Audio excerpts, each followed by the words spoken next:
Mga kahuwan, panoorin ang video na ito upang alamin ang pinaka-latest na balita tungkol sa lagay ng panahon at bagyo update today.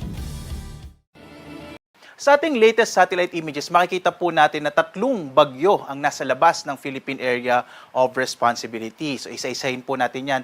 Unahin po natin itong bagyo na nasa hilagang bahagi ng ating bansa. Ito po yung bagyong Neneng na naging low pressure area at lumakas po ulit, naging bagyo ulit siya, pero nasa labas po ito ng Philippine Area of Responsibility. Base po sa ating mga pinakahuling datos, maliit naman yung posibilidad na yung bagyo pong ito ay muling papasok ng Philippine Area of Responsibility. Yung ikalawang bagyo po, nandito naman sa may silangang bahagi ng Kabisayaan, mahigit 1,200 kilometers ito silangan ng Eastern Visayas. Base po sa ating pinakamahuling datos naman, magsisimula kasi itong kikilos pahilagang silangan, kaya medyo malit na yung posibilidad na pumasok ito ng Philippine Area of Responsibility sa ngayon, base sa pinakahuling datos natin.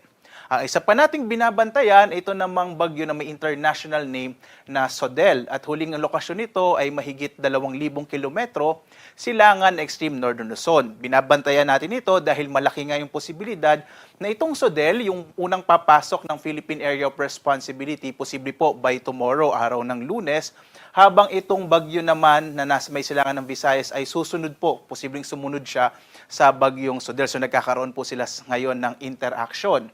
Samantala, inaasahan nga natin na once na pumasok po ng Philippine Area of Responsibility ang bagyong Sodel, ito po ay maaaring magpalakas ng habagat ngayong week na ito. Mapapansin nga natin, ngayong araw, ang habagat po ay nakakaapekto lalong-lalo na dito sa may bahagi nga ng Batanes. Nakapag-record po tayo ng malalakas na mga pag-ulan sa Batanes, habang magdadala naman ng maulap na kalangitan na may mga kalat-kalat na mga pag-ulan, ito pong habagat natin ngayong araw, lalong-lalo na dito sa may area ng Northern Luzon. Makararanas din ng maulap na kalangitan ang malaking bahagi din ng Cordillera, Central Luzon, maging dito sa Metro Manila at ilang bahagi ng Calabarzon at gayon din sa Cagayan Valley Region. Inaasahan naman dito sa may bahagi po, nalalabing bahagi ng Luzon, itong area ng Bicol Region, gayon din dito sa may Visayas at Mindanao, ay makararanas ng generally fair weather pero posible pa rin yung mga localized rain showers and thunderstorms. In general po, inaasahan natin sa paparating na linggong ito, ay magsisimula po yung hanggang kumisay malalakas na mga pag-ulan, lalong-lalo na dito sa may kanlurang bahagi pa rin ng Luzon at Visayas, dulot nga po ng palalakasing habagat ng bagyong Sodel once na pumasok ito ng Philippine Area of Responsibility. Bandang midweek po, asahan ng mga kababayan natin na magkakaroon na ulit tayo ng mga occasional heavy rains habang today until tomorrow, medyo maulap na kalangitan naman yung mararanasan. Tayo po ay nag-issue ng weather advisory, particular na sa lalawigan ng Batanes dahil nakakaranas po itong lalawigan ng Batanes ng mga up to 50 to 100 millimeters of rain. So, delikado po yun kung posible pong magkaroon ng mga flash floods and landslides sa bahaging ito ng ating bansa. Ito po ay dulot ng habagat or southwest monsoon.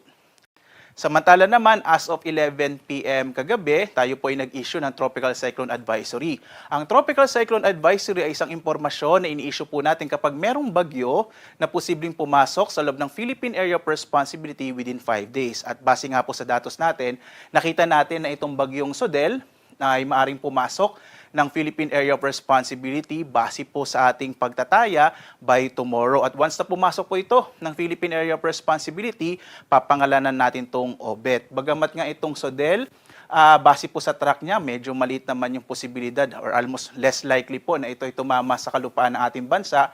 Inaasahan natin na palalakasin nito yung habagat bandang araw nga po ng Martes hanggang Miyerkules, kaya po posible ulit na medyo maulan itong ating paparating na linggo, lalong-lalo na sa may western section ng Luzon at ng Visayas. Kaya patuloy po kayong tumutok sa mga update.